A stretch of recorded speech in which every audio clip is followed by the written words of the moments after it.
1, 2, 1, 2. Est-ce que tu m'entends? 1, 2, 3, 4.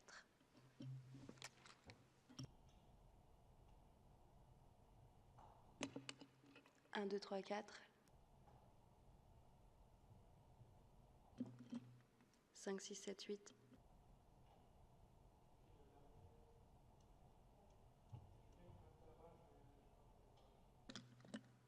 9, 10, 11, 12. Ok.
Good morning, good evening, good afternoon, everybody, and thank you for joining this press briefing. We've got a very special guest we're highly honored to have with us. Dr. Tedros will tell you more. Yeah, thank you. Thank you very much, Margaret. And good morning, good afternoon, and good evening, wherever you are. Less than 6 months ago, WHO and FIFA signed an agreement to work together to promote health through football. We didn't know then what we know now, that a new virus would emerge that would bring many parts of society to a standstill, including the beautiful game itself. Many football matches have stopped, but our collaboration has become even more important during these difficult times. In fact, it's given us the opportunity of working together more closely than we imagined with FIFA. Football can reach millions of people, especially younger people, that public health officials cannot. Today, it's my great pleasure to welcome my dear brother, Gianni Infantino, President of FIFA, to talk about our joint campaign to pass the message to kick out coronavirus. I'll repeat that. This is a campaign we're starting jointly called Pass the Message to kick out coronavirus. Pass the message to kick out coronavirus. I would also like to take this opportunity to thank FIFA for its generous contribution of $10 million to the COVID-19 Solidarity Response Fund. Thank you, my brother, for your generous contribution. To date, the fund has raised more than $70 million in just 10 days from more than 187,000 individuals and organizations to help health workers on the front line to do their life-saving work, treat patients, and advance research and treatment and vaccines.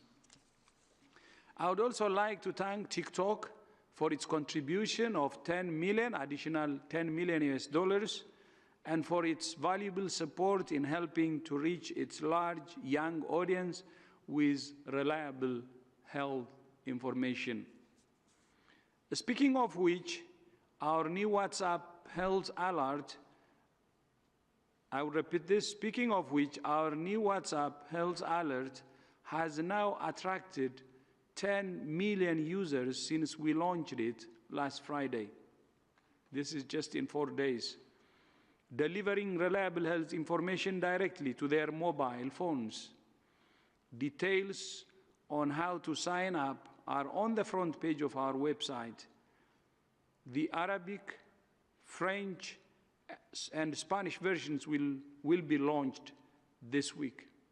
And this is the best way to be connected directly with people. So thank you, Gianni, for your support and the support of the whole footballing community. And I would like to give you the floor to say a few words, but I would like to also recognize that it's your birthday today. So I would like to say happy birthday, my dear brother, and thank you so much for joining us today. Happy birthday, Gianni, again. Thank you.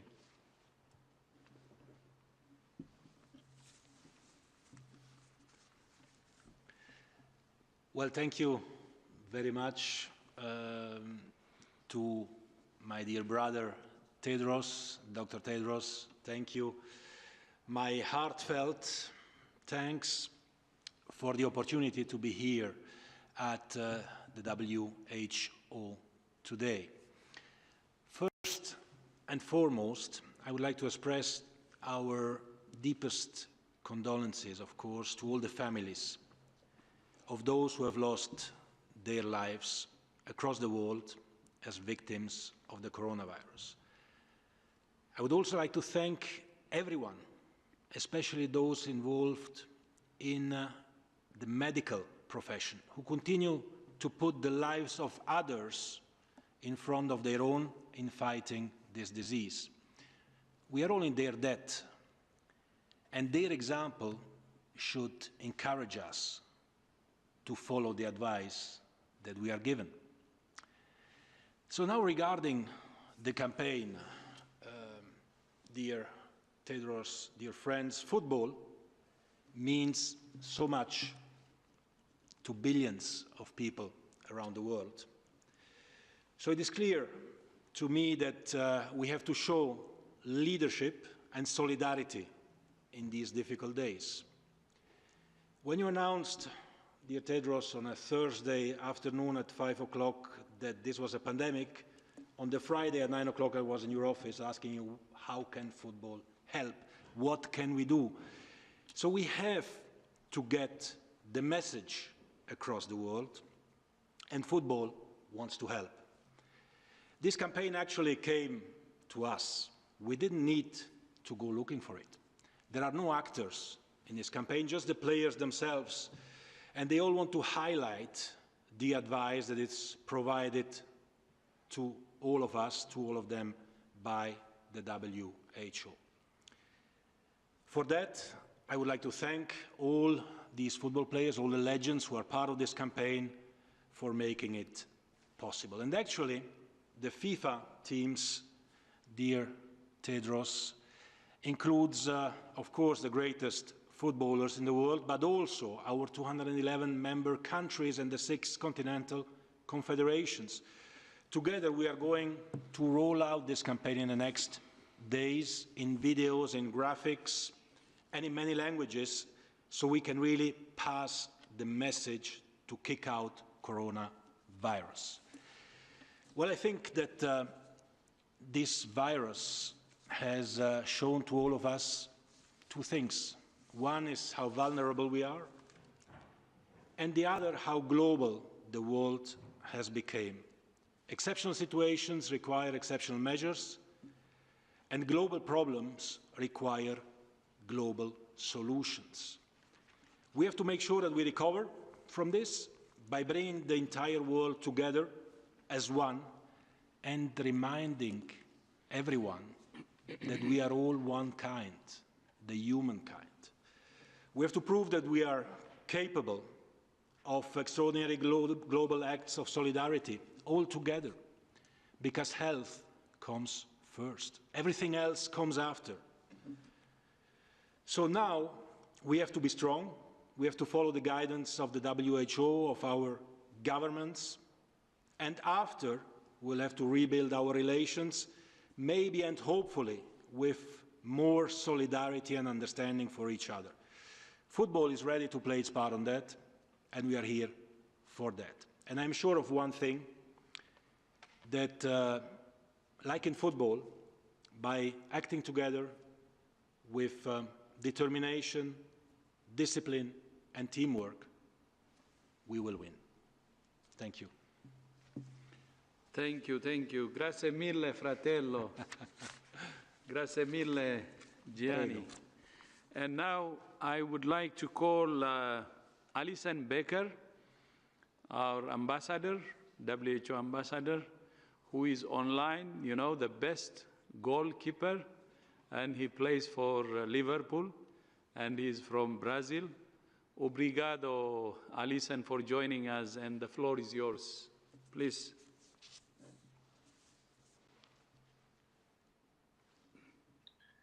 Hi, Dr. Tedros. Hi, everybody. Good morning, good evening, good afternoon.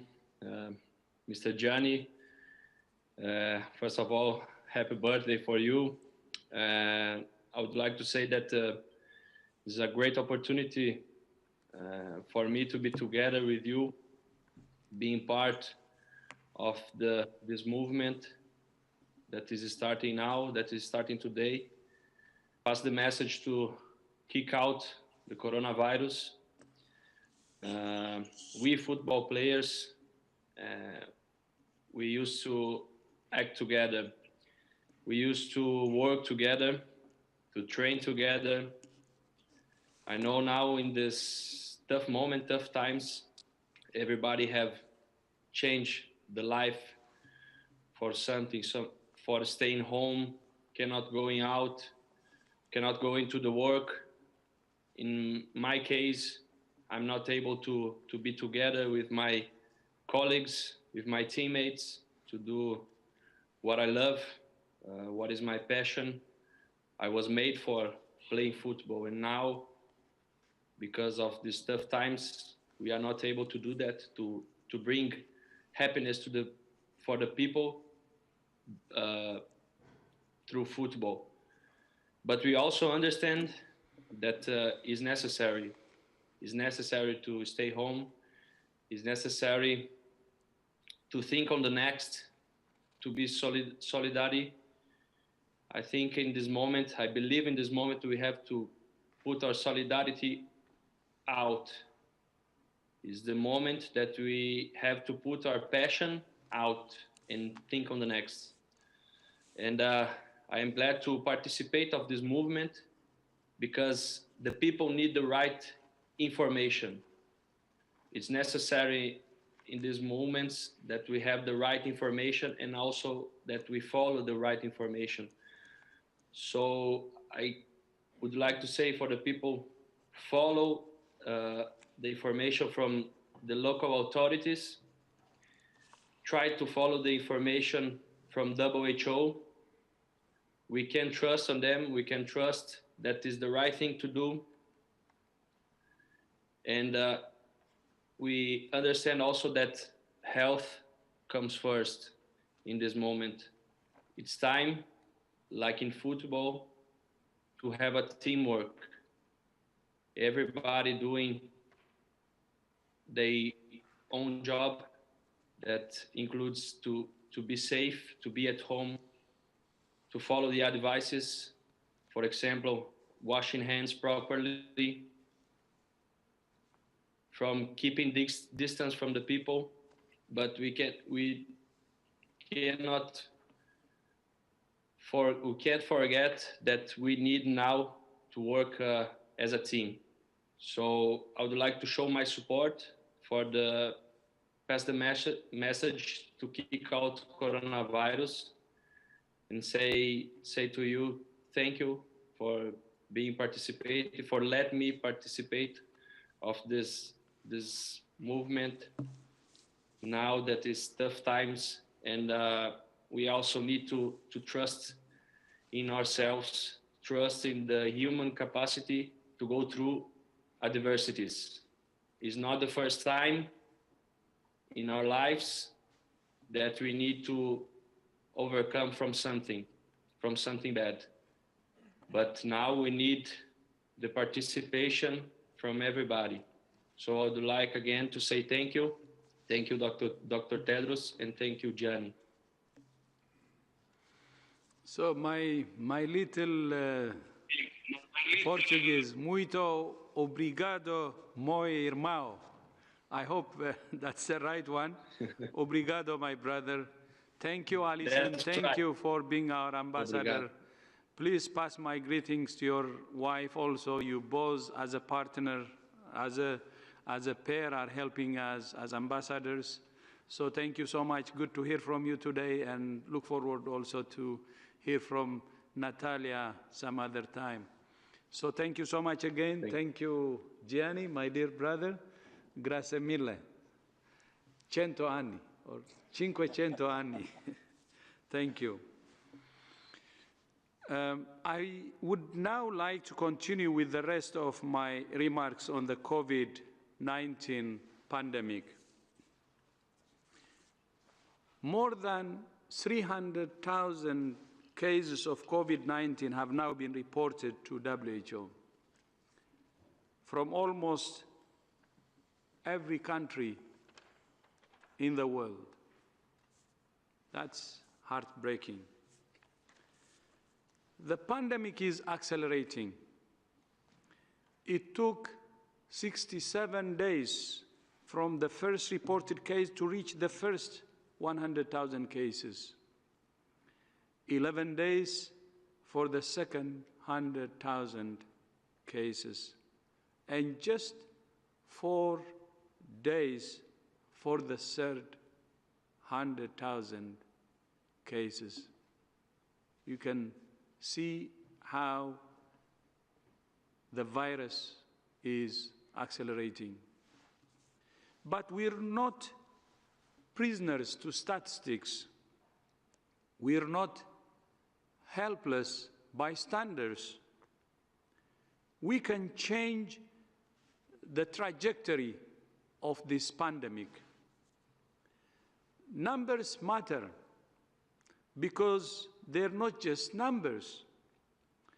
They are people whose lives and families have been turned upside down. But what matters most is what we do. You can't win a football game only by defending. You have to attack as well. And my brother Gianni can tell you more.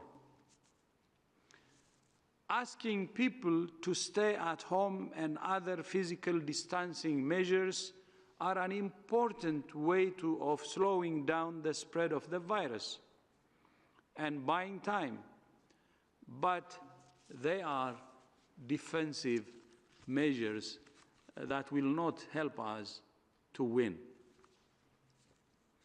To win, we need to attack the virus with aggressive and targeted tactics, testing every suspected case, isolating and caring for every confirmed case, and tracing and quarantining every close contact.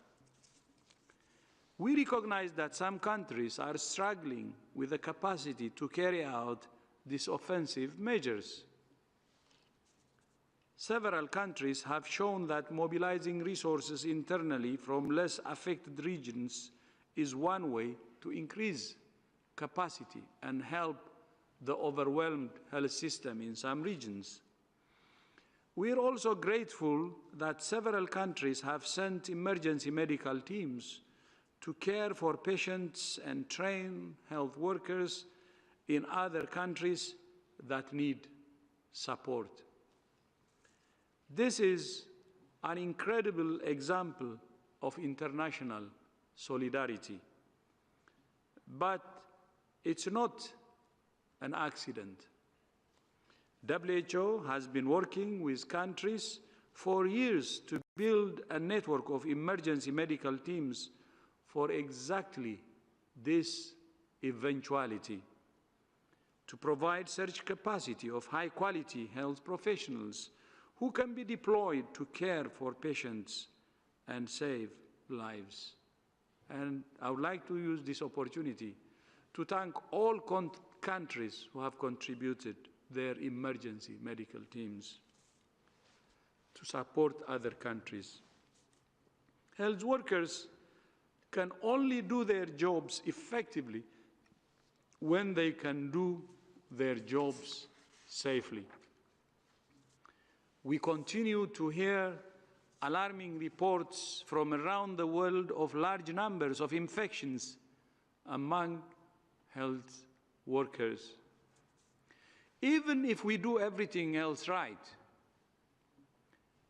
if we don't prioritize protecting health workers, many people will die because the health worker who could have saved their lives is sick. As you know, WHO has been working hard with many partners to rationalize and prioritize the use of personal protective equipment. Addressing the global shortage of these life-saving tools means addressing every part of the supply chain, from raw materials to finished products. Measures put in place to slow the spread of the virus may have unintended consequences of exacerbating shortages of essential protective gear and the materials needed to make them. Solving this problem requires political commitment and political coordination at the global level. This week, I will be addressing heads of state and government from the G20 countries. Among other issues, I will be asking them to work together to increase production, avoid export bans, and ensure equity of distribution on the basis of need.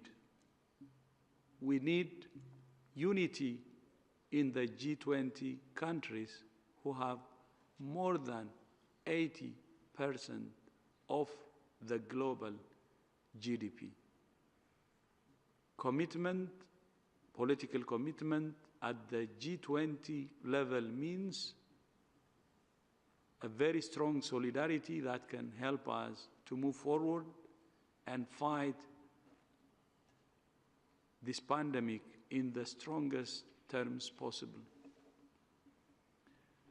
So while asking the specific issues, the three issues I said, the most important ask to G20 leaders is solidarity, to be one and to act as one, because they have the biggest stake in the world, in all respects.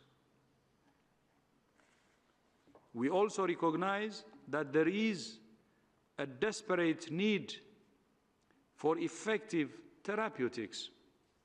There is currently no treatment that has been proven to be effective against COVID-19.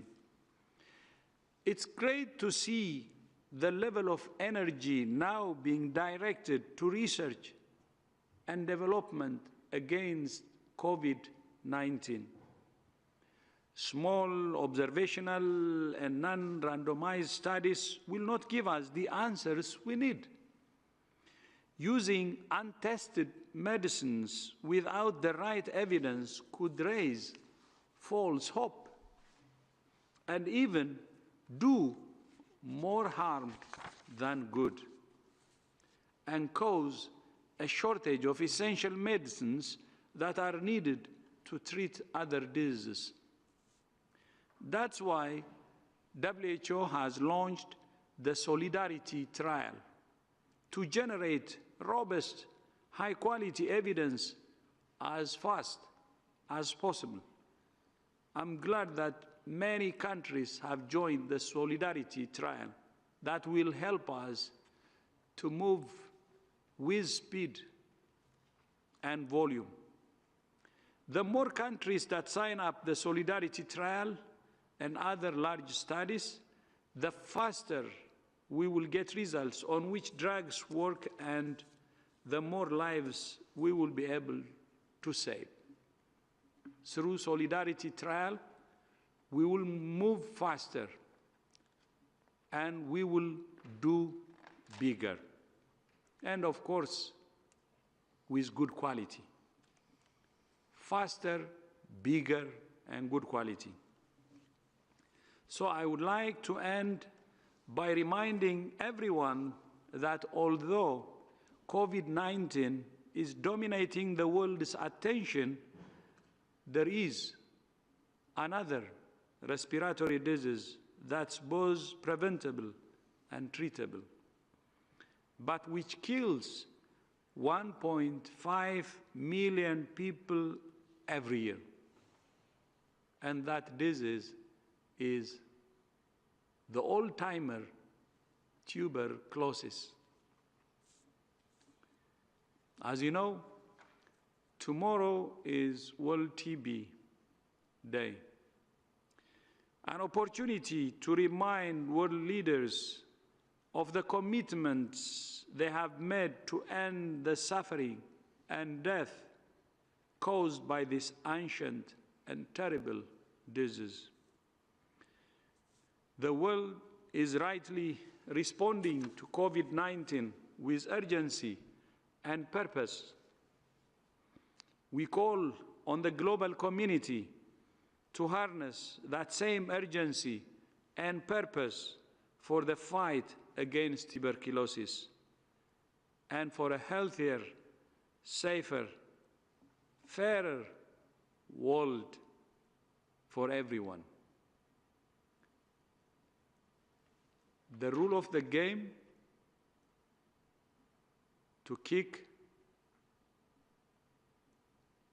COVID-19 out, as we have agreed with my brother Gianni, is to kick it out, and that game is solidarity. So myself and my brother Gianni ask for solidarity to kick out this virus. I thank you. Grazie mille again, my brother, for joining today. Thank you, Dr. Tedros. And as Dr. Tedros said, solidarity and leadership in all spheres is critical for ending this outbreak.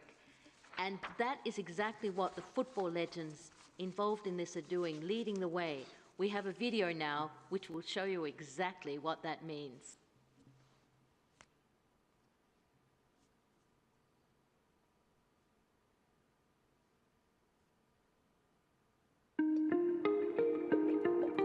For the first time ever, we, the entire world, are all playing on the same team. Our opponent is a disease. We need determination, discipline, and teamwork to beat the coronavirus. The world of football is united, and together, we will win. There are 5 key steps to tackling the coronavirus: hands, elbow, face, distance, and feel. Comece pelas mãos. Por favor, lave as mãos com frequência usando sabão ou gel desinfetante. With your elbows bent, please cover your nose and mouth if you sneeze or cough. If using tissues, dispose of them immediately.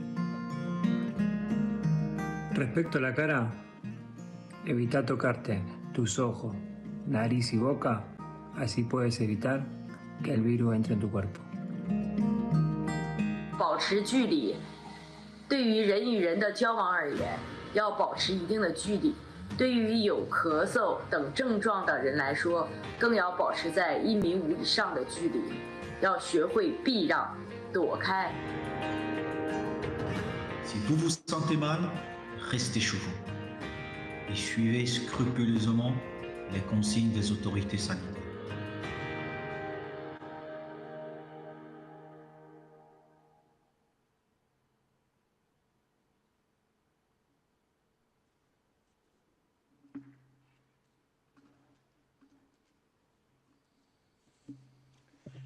So if I may, I would just like to express really a word of thanks to my dear brother, Tedros. Thank you very much. Thanks to Alison as well for the birthday wishes. At least on the day of my 50th birthday, I do something useful, I hope. But let me just say that we are really delighted to have Alison as a WHO ambassador and being part of the team. His approach is being echoed, as you have seen, by players from all over the world. They might be rivals on the pitch, but their message to tackle coronavirus is united. We are all part of the same team. So I would like as well to thank all the players from all over the world, all the legends who are part of this campaign, who are part of this FIFA WHO team. And this is only the beginning of the campaign and the beginning of our fight together. But we will continue. We will continue in solidarity and all together. And as you said, together we will win. Thank you very much. Thank you, my brother.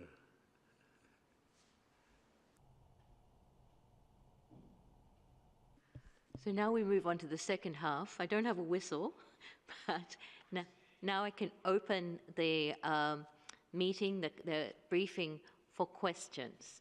We do have a referee here, which is a good thing. So if you wish to stay, you're welcome. Otherwise, you're welcome also to retire. We now open it for questions from the media who are all online. First question we have is from Pamela, Uganda Radio Network.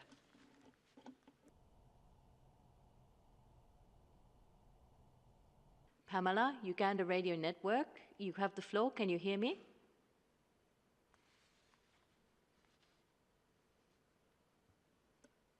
Looks like we've got a problem with our line. I will remind everybody while the technicalities are being fixed, I would remind everybody that if you wish to ask a question, use the raise your hand icon on your screen. If you're called in, use the hashtag 9. One question per journalist. Please don't ask 5 questions. There are many, many, many of you, and you're all waiting. The next question, it looks like Pamela has either left the call. So the next question is from Agnes of Associated AFP. Agnes, are you there? Yes, hello, do you hear me? Very well, yes? Please go ahead. Hi, everybody. I have a question concerning Italy. The question is about the situation there, and I wanted to know if Dr. Tedros is recommending that supermarkets should be closed in order that people shouldn't go anymore in the streets, and that it should be the government who would be in charge to organize the distribution of food to the people in the house, given the tragic situation the country is living. Thank you.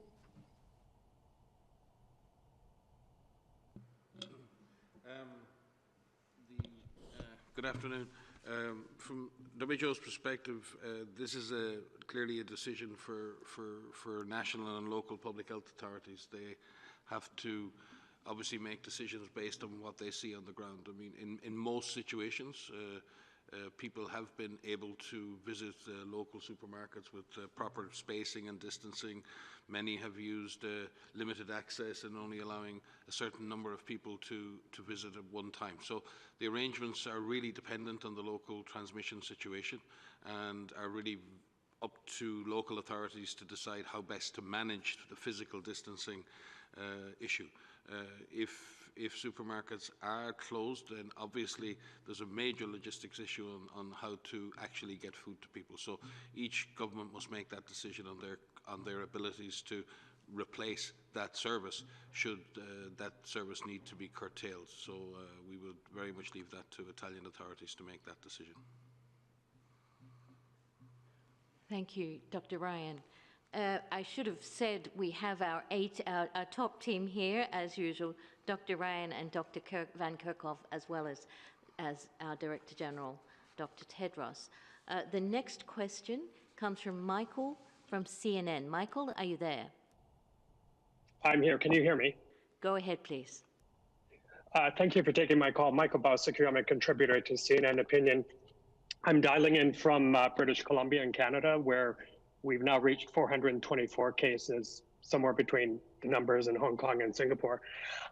My question is about sports, since that's the theme of the day. Dr. Tedros and colleagues, as you know, the Canadian Olympic Committee has said that it will not be sending its athletes to Tokyo for the health and welfare of their members. And also, I think we're getting the same messages from Australia and elsewhere. My question is, a lot of national Olympic committees are looking to WHO for guidance on this ahead of the IOC making a decision. I know it's a very sensitive topic. I know there are business and other considerations, but I really think a lot of athletes who cannot go to training facilities, who are caring for loved ones, even perhaps suffering from COVID-19, are looking for some kind of guidance from you as time is really ticking on. Thank you, sir. Thank you for the question. The future of the Games is clearly under very, very close observation at the moment, and you'll have heard the Premier in Japan himself has spoken to this and has expressed the doubts about the games as well. We are feeding into the IOC and the Japanese government and the Tokyo 2020 committee's deliberations on this, and I believe a decision will be made very soon regarding the future of the games. The decision to postpone the games would be purely a decision of the Japanese government and the IOC, but we are obviously in the process of offering them risk advice, and as we've said previously, we have every confidence that the Japanese government and the IOC will not proceed with any games should there be dangers to athletes or spectators. Thank you, Dr. Bryan. I'll now go to Bayram from the Anadolu Agency in Turkey. Bayram, are you on the line? Good afternoon, good evening, everybody. Mr. Tedros, as you know, there is a great panic in many countries in Europe as COVID-19 pandemic is spreading rapidly. People don't know what to do and panic is at the high level. Do you have a strategy and plan to prevent psychological and traumatic situations that the COVID-19 may create or can cause in humans? Thank you. Thank you for that question. It's a very important one in terms of the way people are feeling as numbers increase and as in some countries the situation gets worse before it will get better. What is very important for everyone across the world is to know what they can do to protect themselves and what they can do to protect their families. And we need everyone to be well informed. And it's important that everyone knows where to get good, reliable information, whether that's through WHO, to know how to protect yourselves and your family, or whether that's through your national governments. Not only to know how to protect yourself, but know what is the plan. You know, what are the plans of the government that are being enforced, and to know what your role is in playing that. It's important that that fear that people have, which is normal, be used in a productive way. Turning that fear, turning that energy into ways in which you can keep yourself busy. If you have to stay home because of national measures, you know, just because we have mentioned physical distancing, it doesn't mean that you have to be socially disconnected with your loved ones. So find ways in which you can communicate with your loved ones and your families to keep that connection while you're still being physically apart. Practical things we've been mentioning are washing your hands, making sure that you do good hand hygiene, and if you don't have access to soap and water, to use an alcohol-based rub. Make sure that you use your respiratory etiquette. You just heard the 5 from the video just now. Making sure that you don't touch your face. These are things that everybody can do. Making sure that you keep your distance from individuals, especially if you're outside of your home, making sure you're keeping your distance from people. And if you're feeling well, stay home. Thank you very much, Dr. Van Kerkhoff. The next question is for Nobu from Jiri Press. Nobu, are you on the line? Yeah, thank you. Do you hear me? Very Hello? well, please go ahead. Okay, thank you very much. My name is Nobu from Jiri Press, Japanese news agency. My question is about Japan. If you look at the official statistic of Japan, it's obvious that reported cases in Japan is much less than other big population countries. But there are some critics saying that the scope of tests carried out there is not enough. So the reality of the infection is not reflected in the official statistic.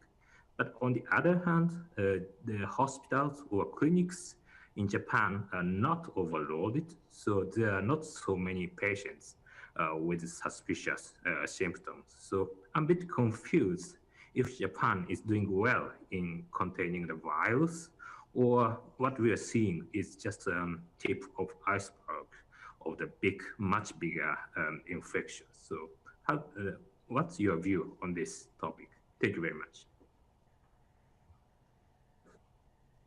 So I can start with that. So what we know, I just touched my face. I shouldn't touch my face.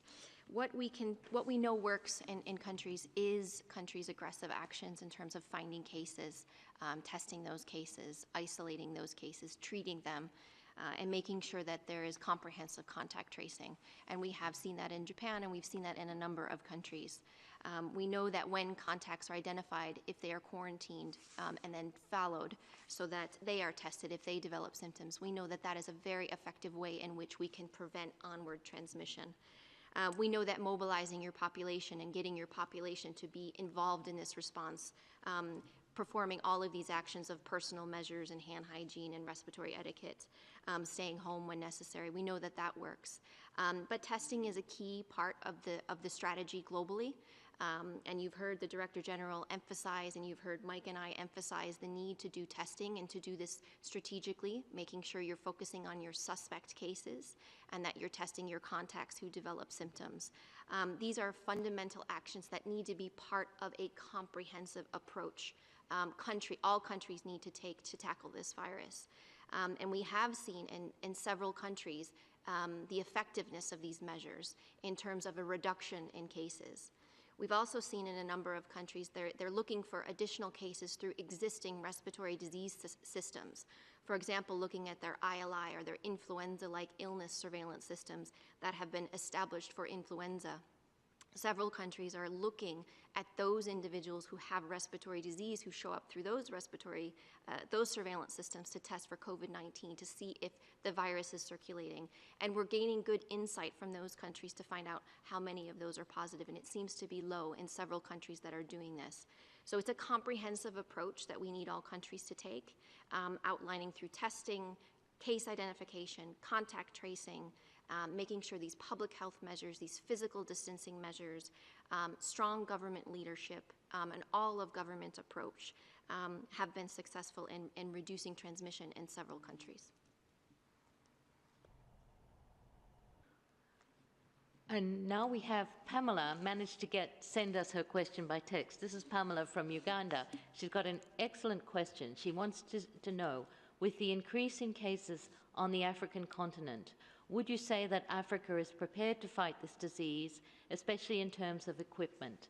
What do you think needs to be done to get Africa to the position that they need to be in to have a fair chance to fight the disease? It's not. Is this one for you, Dr. Tedros, or?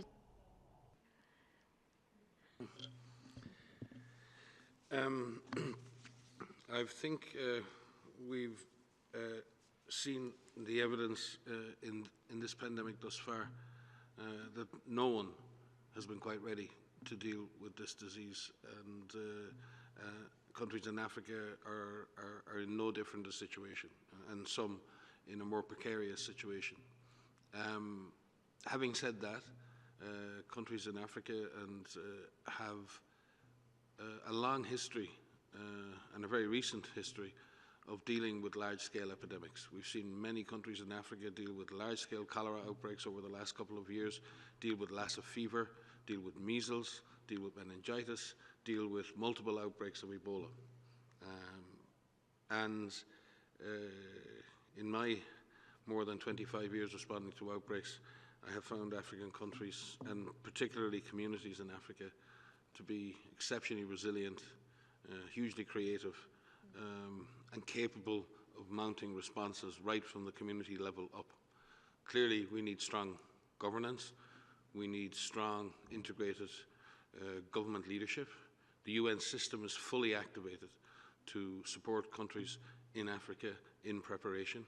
We have established laboratory diagnostic capacities in every country. We have sent personal protective equipment to nearly every country in Africa. Our country offices are deployed in all countries in Africa and have been there for years, and are working very hard with government authorities on integrated national action plans for response. And again, all countries in Africa have those plans now in place. The challenge is implementing those plans at all levels, from the community right the way through to the head of government. We're seeing strong leadership from heads of government in Africa, but the challenges are great. There are many large countries in Africa with high populations. Africa has become an urban continent over the last 20 years. More than 50% of people in Africa live in cities and increasingly in high-density peri-urban settings. So the challenges are great. We have seen what can happen when infectious diseases can spread very, very quickly in those situations. So there's a huge need to protect populations from infection. There are highly vulnerable populations in many countries. There are large numbers of refugees, which are very kindly hosted by many countries. In fact, Africa has the highest burden of refugees in the world, and African countries host more refugees than any other continent. There are large numbers of vulnerable patients who have HIV or living with HIV and many other challenges.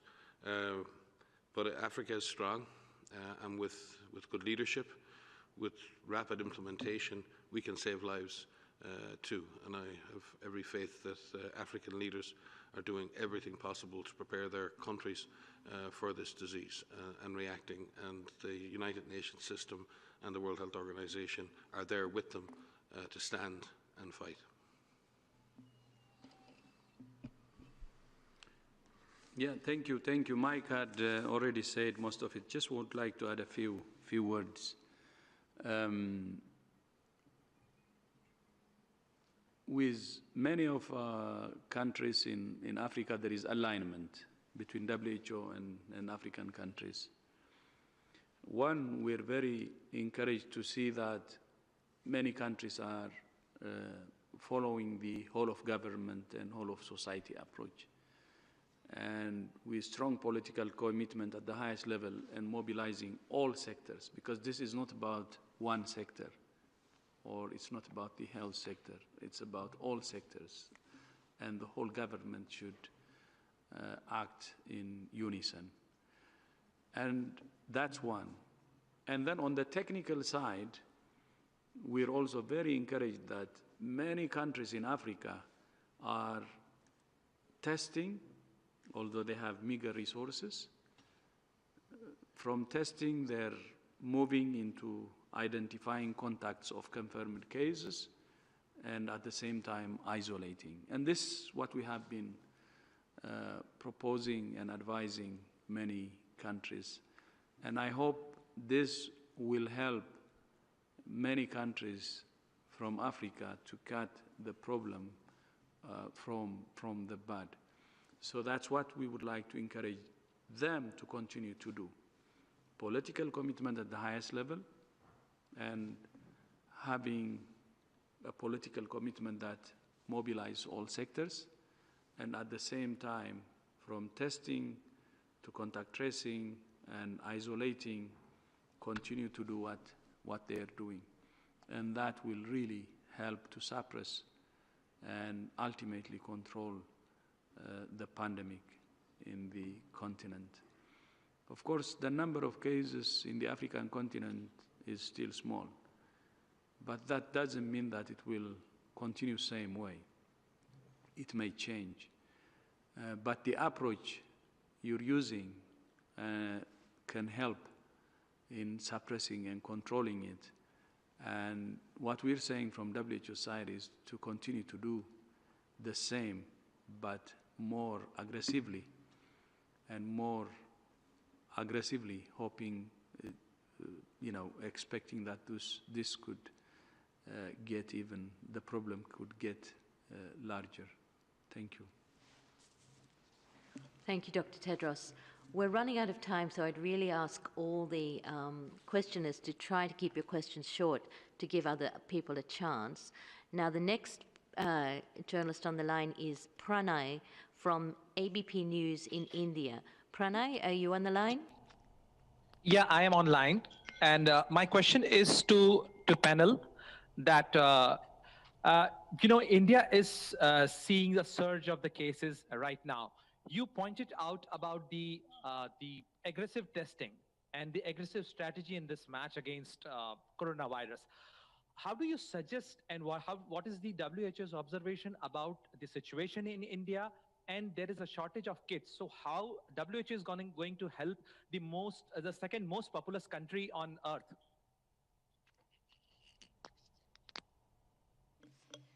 So this is a question that we receive from a number of countries that are really facing some increasing case numbers. And the questions are around how do we best use the resources that we have.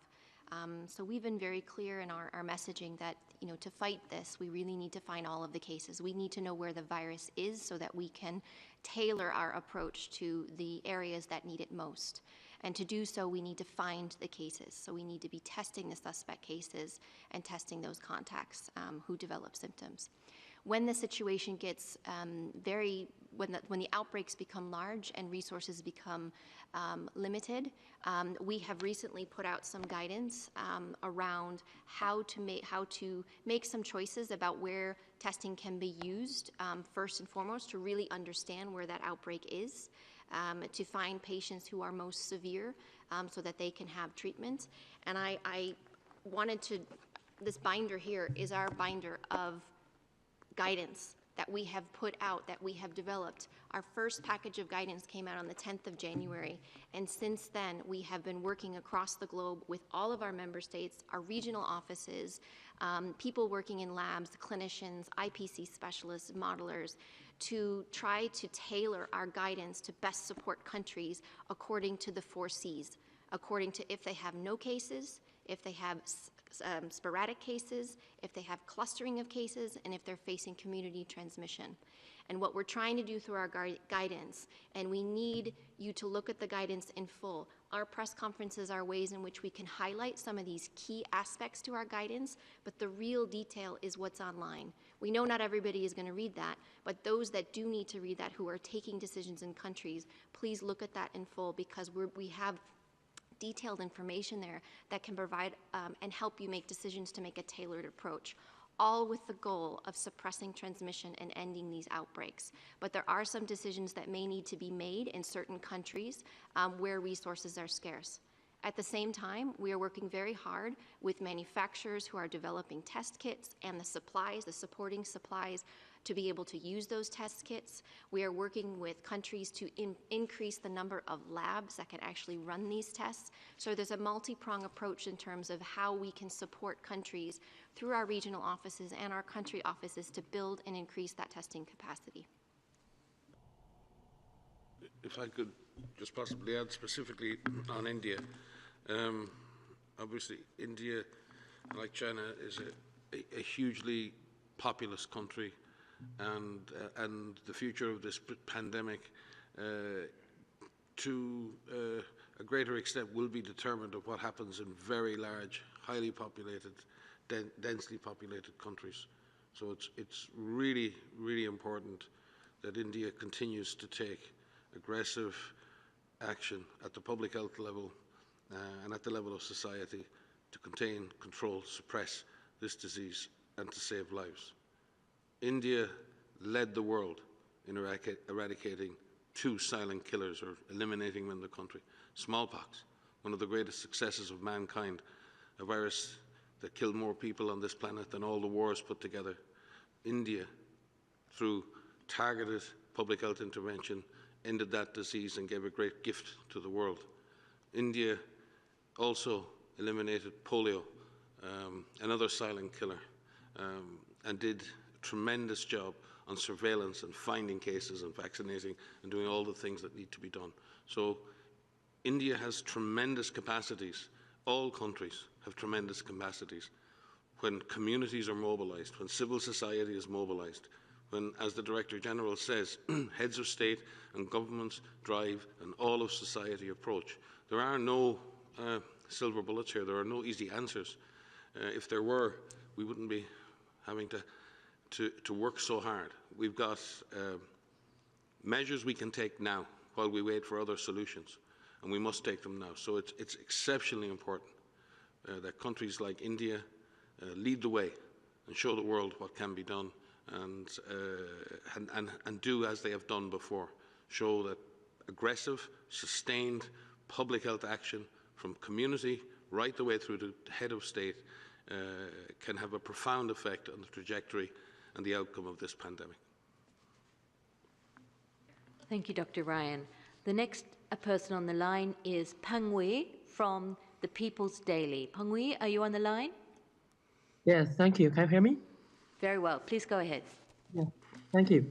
This is Peng Hui Zhang with People's Daily of China. Some American officials, including Secretary of State Mike Pompeo, criticized China for its handling of COVID-19 in the early stage and continue to call COVID-19 virus as Wuhan virus or Chinese virus. So what's the WHO's comment and position on that? Thank you very much. I think we've spoken on this issue at a number of press conferences, and I think WHO's position on this has been clear in the past and is clear now. And I think at this point it's not a core issue, and it's an issue that, quite frankly, is a distraction right now. So I think we need to focus on what we need to do now. There is no blame in this. There's only a future, and we choose the future, and we have capacities to fight this virus. It is affecting, as the Director General said, almost every country on the planet, every population. And it's not just communities, it's everyone can look around at sons, daughters, mothers and fathers and see who's at risk. We need to fight this thing together. And I will reserve any comment for later regarding blame. Thank you, Dr. Ryan. And now we have Gabriela from Mexico on the line. Gabriela, can you hear me? Yes, thank you for taking my question. Gabriela Sotomayor, Mexico, Proceso. Dr. Tedros or someone on the panel, if they can answer, how far behind is testing versus the real spreading of the virus? I mean, is it 10 times, 100 times? What is your estimate? Are we only looking at the tip of the iceberg? So thank you, Gabriela, for the question around testing and highlighting the importance of testing. So with any new virus, I think what is the most tremendous story here, and I don't think any of us have ever seen the speed at which testing has been developed for a novel pathogen. So as you know, this new virus was identified within days. The sequence was shared a few days later, and because of that, testing began really across the globe. And with the sharing of the sequences on public platforms, labs all over the world were able to develop assays. And in doing so, the amount of production for testing grew exponentially across the globe. Of course, we always need more testing. Of course, we always need more labs, but that's the case for every pathogen, especially an emerging pathogen. What we are seeing now are countries finding ways in which they're trying to improve the production, the availability, the access, the sharing of these assays so that more testing can be done. And what we need are all countries to be focusing on testing as part of a comprehensive strategy. And we've mentioned what that strategy entails. That strategy includes public health measures, it includes physical distancing, it includes a strong government approach, it includes mobilizing the population, it includes every single individual knowing what they have to do to fight this pandemic. And we've outlined what that is before, and testing is a critical part of that. But every day we are looking for ways in which production can be increased, in which more labs can be available to do those testings, and that testing can be done faster so that we know where this virus is and that we can fight it without being blindfolded. And again, just to qualify that, the virus was isolated on January the 7th, and the whole genome sequence was shared with WHO and the world on January the 12th. It's just 12 weeks, or 10 weeks ago, sorry, not even 12, 10 weeks ago since we had a genetic sequence for this virus. The fact that so many tests are out there, the fact that there are so many testing platforms available now is a remarkable success for science, for collaboration, and for public-private partnership. So, yes, of course, it is very difficult to go to absolute scale on testing while at the same time maintaining quality and maintaining the validity of these tests has been extremely important. So the question you specifically asked, there's no question in some countries that all cases have not been detected, and that's been the case in most countries. But what we've seen is a huge catch-up in testing. in most countries. And we want to see more. We do say, and the DG has said before, test, test, test. But again, we're not talking here about testing everybody in the community. We need to focus on two priorities: making sure that suspect cases are tested. That is absolutely the central priority. And obviously that people presenting in hospitals with clinical symptoms of pneumonia who are entering the system are also tested as a priority. They would also be suspect cases. We would also like to see contacts of cases who are unwell or are showing symptoms, that they also be tested. The measures we have in place now, or many countries have in place, of movement restrictions and people staying at home and physical distancing, all of these measures are helping to, in some senses, dampen down and push down the intensity of the epidemic. But if we have to work our way out of this situation, as we gain some success with those strategies, we have to be able then to identify who is infected and be very, very quick and agile at identifying who's infected at community level and ensuring that they are isolated. So testing is important now, but testing will become even more important in the coming weeks, not less important. So we all have to work hard. We're working very, very hard with both public and private sector partners, as are all governments, to scale up and make testing more available and to push testing right down through the system. But that has to be done with an eye on quality and ensuring that those tests are the best and highest quality. Thank you, Dr. Ryan. I now have, we're really running out of time, so only two more questions. We'll take one from Kai Kuferschmidt. Kai, are you there? Yes, thank you very much for taking my question. I wanted to ask about the strategy that we're seeing in some countries. I mean, UK has talked about it, the Netherlands are suggesting it.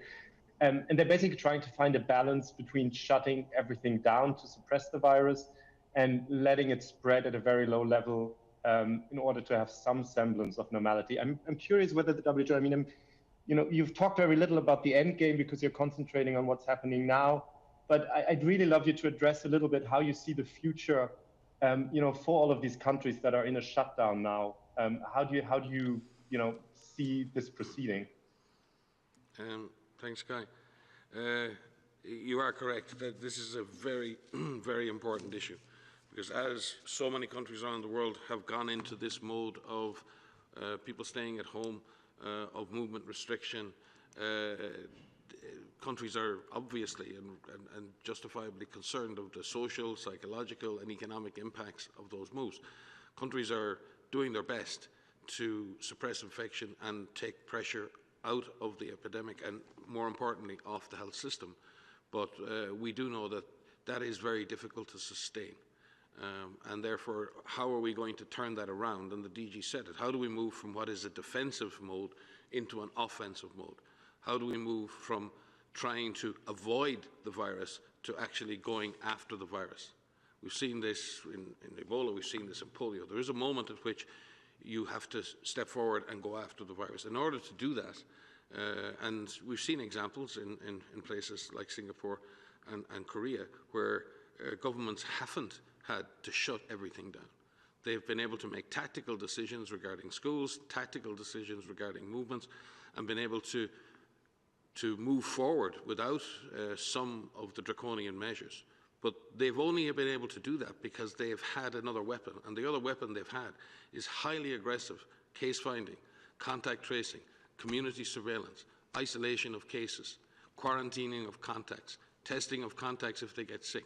They've put together a comprehensive public health toolkit which they're able to match with their more society-wide measures like movement restrictions. And we're working extremely hard. Our Strategic and Technical Advisory Group for Infectious Hazards is working with us right now, looking at those strategies to move forward from where we are now. And governments need to use this, to use the DG's word, second window of opportunity. All that we get from movement restrictions and people staying at home and all of these measures, we buy some time. We take the heat out of the epidemic or the pandemic. We buy some time, but we then need to find strategies and tactics that get us to move forward. And we have to make those decisions. Each government will have to make those decisions. We're working hard to provide advice to governments on how to do that. But very, very clearly, in order to move forward, a scale-up, and I mean a massive scale-up, in public health capacities to do case finding, isolation, quarantine of contacts, and being able to go after the virus rather than the virus coming after us is one of the key ways we can move forward. And we'll be coming back to governments and in public around our advice on this to governments. There is a very, very precious window now in which we can prepare to do that. Thank you very much, Dr. Ryan. And our last, but certainly not least, we have Helen Branswell.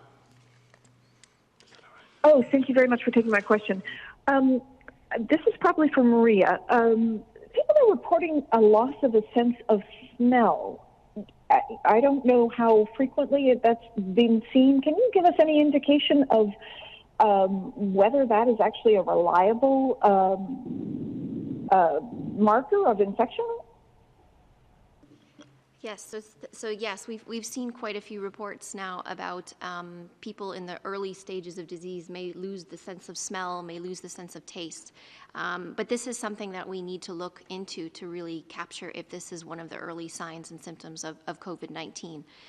We have a number of countries that are conducting early investigations where they are capturing standardized information from cases and contacts, where they're looking at signs and symptoms is one of the features that they're looking at.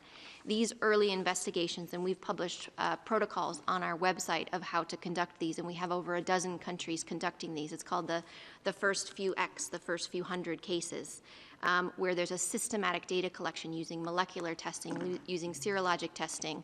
As you know, these serologic assays are being developed, where we systematically collect information on signs, symptoms, on clinical features, where we can capture this more robustly. But we are reaching out to a number of countries and looking at the cases that have already been reported to see if this is a common feature. We don't have the answer to that yet, although there's quite a bit of interest in this online. There are likely to be many signs and symptoms that people have. We have a good handle on what the major ones are, and those are fever, this is dry cough, this is shortness of breath. And of course, other features would be aches and pains. Some people have headache. Very few, between 3 and 5%, will have gastrointestinal symptoms, and very, very few will have a runny nose or sneezing.